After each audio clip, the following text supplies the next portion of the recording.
Ah les amis, le thermostat en ce moment est décidément bien élevé et ce n'est pas qu'en raison des températures estivales. Non, il est vrai, l'été est parmi nous, il est bien présent et on le ressent tous, ça nous fait comme ça couler un petit peu la petite goutte de sueur. Mais il y a autre chose qui a affolé un petit peu les compteurs ces derniers temps dans le monde de la moto. Je pense que vous savez très bien de quoi il s'agit. Je parle de la résurrection d'une légende absolue de l'hypersportivité japonaise et mondiale, la Suzuki GSX-R 1000. En effet, Suzuki avait teasé le retour de leur machine épique, éponyme pour ainsi dire, et ça y est, nous avons enfin une date et surtout des caractéristiques sur la nouvelle machine de Suze, ou qui dirait nouvelle machine, dirait peut-être ressuscité d'une moto qui a déjà existé. En tout cas, nous allons aujourd'hui dans cette vidéo détailler absolument tout ce qu'il y a à savoir sur cette GSX-R 1000R, et oui, car elle s'appelle comme cela,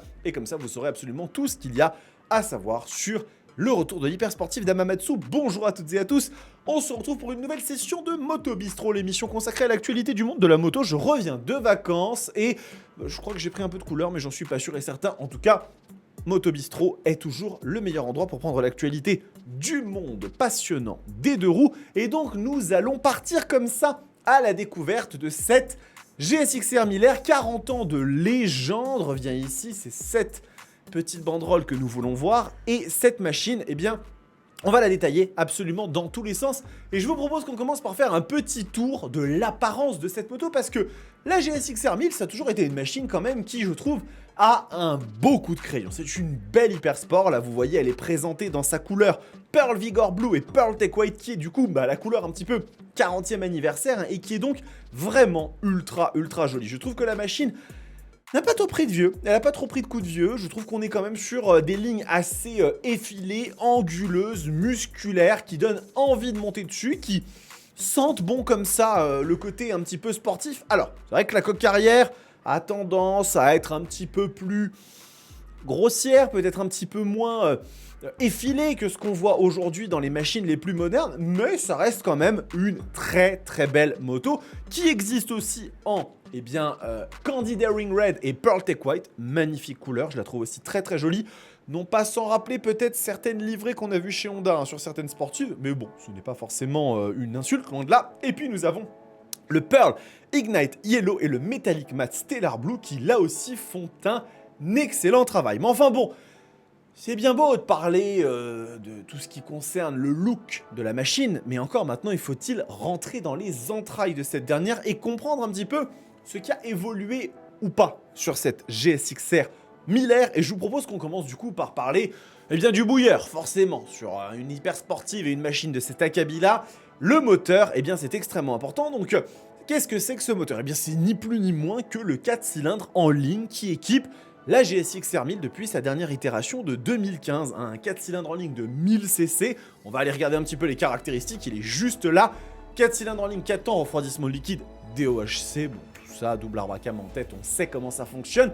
998 cc et 195 chevaux. Alors 195 chevaux, c'est déjà un chiffre qui va un peu chagriner certains et en choquer d'autres, puisque aujourd'hui dans la production actuelle, les hypersports ne font pas cette puissance-là. On est sur des valeurs qui sont quand même plus hautes, hein. On va être aux alentours de 212, 213 chevaux pour les moins courageuses d'entre elles, hein, S1000RR et ZX10R en tête, mais on peut aller bien plus loin, hein. Si je vais chercher du côté de la Panigale ou de la RSV4 chez Ducati ou Aprilia, alors là les valeurs s'envolent et on va même atteindre les 220 chevaux, voire même sur les éditions les plus saugrenues de la Transalpine, même les 230 chevaux et plus. Donc c'est vrai que ce moteur à 240 chevaux, à 195 chevaux, pas du tout, pourquoi 240, c'est totalement faux, paraît un peu timide. Il paraît un petit peu timide et la raison est simple, c'est qu'en fait il n'a pas du tout été retouché depuis la dernière génération. Alors si on regarde un petit peu ce que nous disent Suzuki là-dessus, quand même un moteur qui est synonyme de victoire, il est conçu pour offrir des performances optimales dans toutes les conditions de pilotage. Bon, ça on le sait, c'est un petit peu le blabla marketing. Tant sur route que sur circuit, ça pour le coup, je suis quand même assez enclin à les croire, puisque les moteurs chez Suzuki sont toujours plutôt assez passe-partout et polyvalents.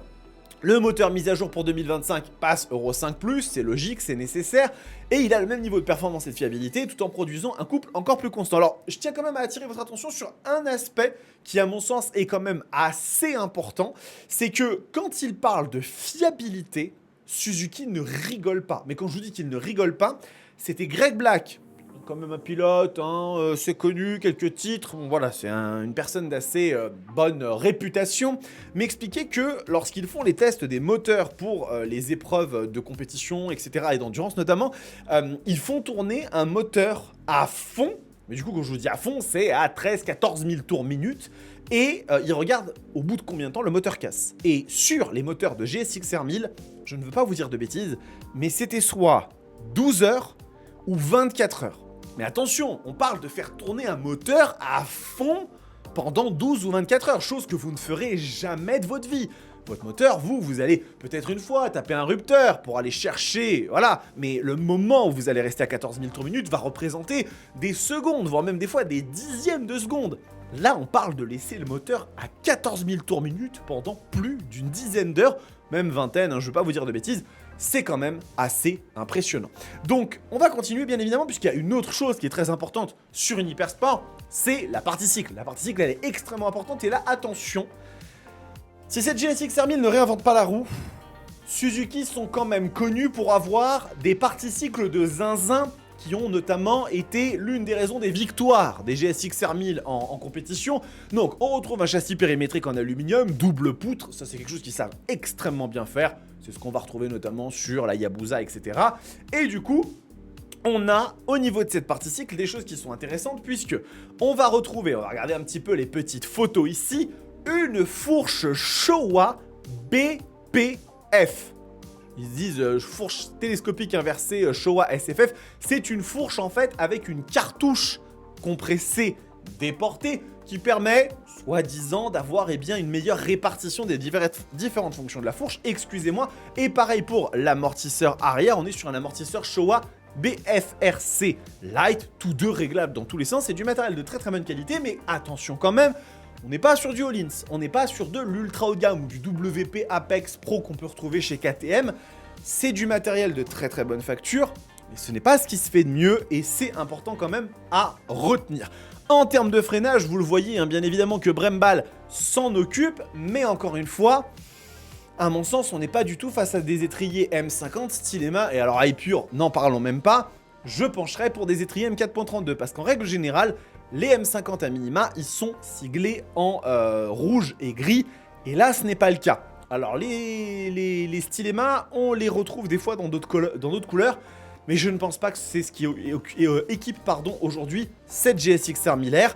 Donc, on a une partie cycle qui est solide, mais on n'a pas une partie cycle qui est exceptionnelle. Au niveau des dimensions quand même de la machine, on retrouve une moto qui fait 203 kg. Alors, ça reste dans la bonne moyenne de ce que les hypersports font, peut-être même un peu au-dessus, mais vraiment, ça se joue à pas grand-chose. Une hauteur de selle de 825 mm et 16 litres de réservoir pour une conso annoncée à 6,8 litres. Donc pour ce coup-là, on est sur des choses qui sont quand même relativement standards. On va parler maintenant d'un autre aspect de cette GSX-R 1000R qui est très très important. J'évoque bien sûr l'électronique, parce que sur cette moto, il y a plusieurs choses à en dire. Mais il y en a une quand même qui est un petit peu chagrinante. Et cette chose qui est un petit peu chagrinante, je vais vous la montrer tout de suite, c'est ceci. Le tableau de bord Suzuki, qu'est-ce que vous foutez? Qu'est-ce que vous foutez? Parce que là, je suis obligé de tirer à boulet chaud, à boulet rouge. C'est que là, on est quand même sur un écran LCD, les amis. Et pas l'écran LCD full moderne. Non, on est sur un écran LCD qui date des années Twist. Parce que là, l'écran, le tableau de bord de la machine n'a pas évolué en fait depuis 2015. Et déjà en 2015, il y avait la Panigale 1299 qui existait à côté, qui offrait un TFT ultra moderne, très beau, etc. On en est à des années-lumière. Imaginez, 10 ans plus tard, en 2025, ça, c'est un carton rouge, mais instantané et immédiat. Pour Suzuki à ce niveau-là, je ne peux pas dire autre chose. Ce tableau de bord, il est indigent. Et il aurait au moins mérité d'être remplacé par le TFT des GSX-S 1000 2025, là que j'ai testé à Séville, je pense pas que ça aurait forcément fait pencher la balance sur une moto 6 fois plus chère. Donc voilà, c'est à savoir. Et après, en termes d'électronique, eh bien, la moto a un peu évolué par rapport à la version de 2015. On retrouve un contrôle de traction réglable sur 10 modes, un lift limiter qui est donc un anti-wheeling tout simplement, roll torque control, donc ça c'est un contrôle de traction influencé par l'angle, puisqu'on a une centrale inertielle à 6 axes sur la machine. On va avoir du launch control, ça c'est pour faire un petit peu les kékés au départ des feux ou des lignes de stand. Shifter up and down, donc là, bah ça c'est pareil, ça fait partie des dotations un petit peu standard. Motion track brake system, donc ça améliore la sécurité en permettant l'activation de l'ABS dans les virages. C'est un ABS dans l'angle, ni plus ni moins. Et un slope dependent control system qui aide à empêcher le soulèvement de la roue arrière lors d'un freinage en descente. Encore une fois, ce sont des choses qui sont intéressantes. On ne peut pas dire que la dotation de la machine soit pauvre, mais on ne peut pas non plus dire que la machine, elle est richissime en termes de dotation. Là, encore une fois, ça reste quand même dans la moyenne plutôt basse de ce qu'on trouve dans la catégorie. Et donc, une chose qui est cristallisante de tout ce qu'on vient de dire, c'est qu'en fait, cette machine, cette GSX-R 1000R, eh ben en fait, ce n'est ni plus ni moins que la GSX-R 1000R qui est toujours vendue aux États-Unis. Alors là, je vous présente le modèle 40e anniversaire qui a été annoncé donc en même temps pour 2026, mais cette moto, la GSX-R 1000, elle a toujours été vendue aux États-Unis, parce que le problème de la GSX-R 1000, c'est la raison pour laquelle elle a été arrêtée, c'est qu'elle n'était plus compatible avec les normes de pollution. Et là, aux États-Unis, les normes étant différentes, il y avait bien toujours la GSX-R 1000 qui était proposée. D'ailleurs, c'est très intéressant parce que regardez, vous avez la GSX-R 1000, vous avez la GSX-R 1000 RZ et vous avez la GSX-R 1000R. Et d'ailleurs, la RZ nous permet de voir quelque chose qui est intéressant, c'est la dotation qu'avait cette machine, puisque cette version-là, c'est la R avec une livrée différente. Et donc, comme elle n'a pas été mise à jour pour 2026, ça reste encore une version, vous voyez, 2025. Il y a même la version 2024, si on veut aller regarder un petit peu. Et donc, dans les features, eh bien, vous voyez qu'on va retrouver notamment, au niveau de l'électronique, eh bien, l'IMU, la centrale inertielle, contrôle de traction ajustable, un quick shifter bidirectionnel, mode de conduite, et plus les regardez, Specific Motion Track Anti-Lock Brake and Launch Control System de la GSX-R 1000R. Donc en fait, ces features, elles ne sont pas du tout nouvelles sur cette version. C'est des choses qui avaient été intégrées aux évolutions et aux itérations de la GSX-R 1000 qu'on retrouvait aux États-Unis, la version R d'ailleurs, qui se distingue par cette fourche à cartouche pressurisée.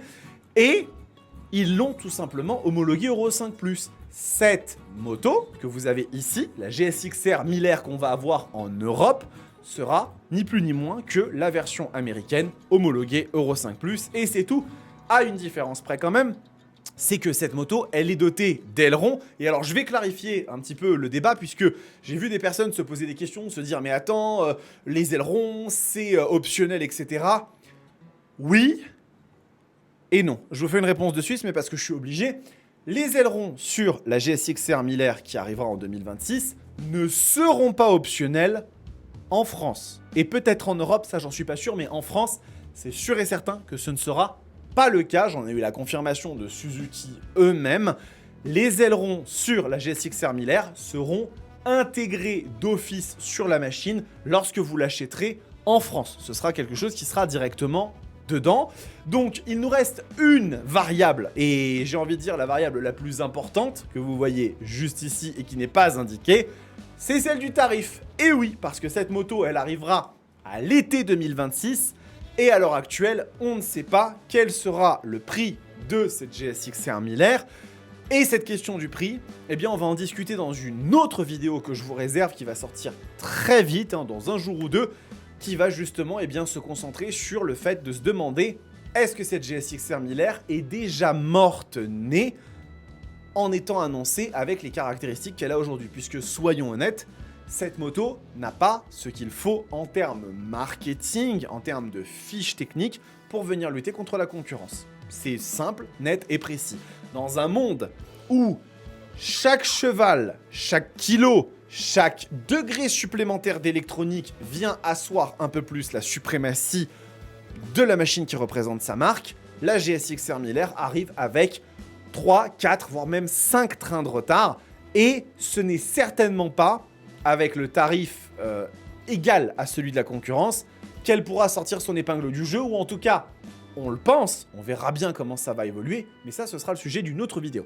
Celle-ci, en tout cas, elle est terminée, les amis. J'espère qu'elle vous a plu. N'hésitez pas à vous abonner à la chaîne parce que c'est vraiment le meilleur soutien que vous puissiez m'apporter. Le petit like et le commentaire aident au référencement et me permettent d'en savoir un peu plus sur vous. Vous êtes quand même la communauté qui anime cette chaîne qui compte 50 000 abonnés maintenant. Et ça, je vous en remercie infiniment. Si vous voulez aller un petit peu plus loin dans le soutien, pas dans le souci, vous avez les membres Roadsters qui vous permettront d'avoir accès aux vidéos en avant-première, comme notamment celle-ci, qui l'a été pour ceux qui le sont déjà.